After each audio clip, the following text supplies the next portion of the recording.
semble que chaque année, vous souhaitiez innover, modifier les formats. Quels sont le nouveau cru des cigares de la Couronne? Alors effectivement, on a commencé la ligne boutique, la Couronne, avec les séries des Magnum, A, AA, AAA, Lancero et Monstro, qui étaient volontairement des cigares qui avaient un diamètre relativement large, plus large que la norme. Et tout cela pour prendre place sur un marché où les cigares de ce format ne se faisaient encore que très très peu. L'avantage que l'on a avec ces produits-là, c'est que le volume de fumée étant plus important du fait du diamètre, la dégustation étant plus facile elle aussi, on démarrait avec une gamme de cigares accessibles pour les amateurs confirmés, pour les novices, comme pour des personnes qui vont fumer un cigare de temps en temps. Donc ça, c'était la première série que l'on a fait l'année passée.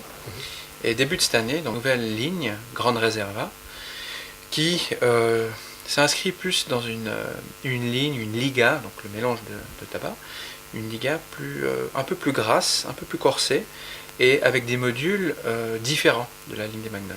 Module plus démocratique, plus standard? Plus standard, pas pour tous, mais je dirais pour les 3/4. En l'occurrence, il y a 4 modules. Donc, vous avez un El Mundo, vous avez un Short Bellicoso, donc celui-ci est un petit peu hors norme, avec un cepo, donc un diamètre large, plus court, et donc avec un rapport de puissance et aromatique assez important, c'est le plus corsé de la gamme, avec un Short Robusto, aujourd'hui très populaire, mais qui est un module qui est relativement récent, qui a quelques années, et puis un Perlas, donc un très petit Corona, qui s'adapte aussi au mode de consommation, entre guillemets, des amateurs d'aujourd'hui, qui ont un peu moins de temps, surtout en hiver. Voilà. De quelle manière on conçoit un cigare de ce type-là? On se déplace, on va voir... Alors non, c'est une question qui oui. peut paraître naïve, mais c'est pas un cigare qui se construit sur catalogue. Il faut non, ça prend des années de recherche. Alors, si vous voulez, la démarche de vouloir faire un cigare, je dirais, elle peut s'inscrire selon 3 méthodes. La première, c'est du white label, c'est-à-dire on va chez un producteur renommé, un gros producteur, et on va choisir sur un panel existant un cigare qui conviendrait pour faire une marque lambda. Donc on va mettre une bague sur un cigare qui existe. En l'occurrence, c'était pas mon envie. Le deuxième choix, c'est d'aller chez un producteur et de vendre un de ses cigares. Donc vendre une marque, l'importer, la distribuer.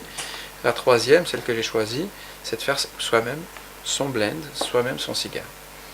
Alors c'est pour moi qui les roule, hein, on est bien d'accord, mais par contre, chose qui est rarissime dans le métier, c'est justement de pouvoir choisir sa liga, choisir les tabacs avec lesquels on veut travailler, donc acheter soi-même les tabacs, donc les tabacs en balles, et tabac brut si on veut, donc les fermenter soi-même, et ensuite les donner à blender et à rouler. D'avoir une maîtrise effective du produit, c'est-à-dire que vous êtes obligé constamment de vérifier la qualité. Alors oui, ça c'est sûr. Ouais. Donc c'est pour ça que cette année j'étais très souvent en République Dominicaine, à Santiago, pour réceptionner le tabac déjà, pour vérifier la qualité, choisir les lots que l'on désire sur la quantité de tabac que l'on reçoit, et ensuite aller vers mon partenaire qui a la manufacture et lui dire quelle ligne on a choisi de produire sur le mois qui vient, etc. Vous avez aussi un conditionnement de boîte très particulière, hein, noir verni, avec oui. C'est aussi une chose auquel on réfléchit. Alors tout est évidemment pris en compte, que ce soit la bague, le module des cigares, le mélange de la ligne de cigares que l'on va produire, le packaging, donc la boîte forcément, le fait de mettre un cellophane sur le cigare ou de ne pas en mettre. Toutes ces choses-là, évidemment, font part du processus de production. Oui. La disponibilité de ces cigares, évidemment, on les trouve chez vous. Oui. Est-ce qu'on a la possibilité de les commander par Internet ou de les trouver ailleurs, si vous les distribuez? Alors, on a commencé une distribution début de cette année. Donc, au début, on était en phase test l'année passée sur uniquement la boutique. Et on a vite eu des demandes, soit par le net, soit des personnes qui nous téléphonent en disant moi j'habite à Bâle ou à Lausanne ou à Genève ou à Zurich et j'aimerais goûter vos cigares, ou je les ai goûtés mais j'aimerais les trouver sur place. Comment faisons-nous? Donc on a démarré une distribution. Donc petit à petit on les trouve à Lausanne, à Genève, à Zurich, chez nos partenaires. Voilà. D'accord. Il y a des amis en République dominicaine qui eux-mêmes sont connus au niveau de la production des cigares. Oui. Est-ce qu'ils ont eu l'occasion de goûter vos modules? Oui. Et qu'est-ce qu'ils en pensent? Vous savez, plus le fabricant de cigares est connu, plus il a tendance à dire qu'il ne fume que ses cigares.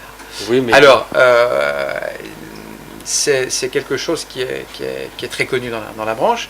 Néanmoins, on trouve des gens qui sont ouverts d'esprit, et bon, au fur et à mesure des affinités, et, comme je vous disais, j'y vais assez souvent. Alors on a l'honnêteté de dire ce que l'on pense d'un cigare.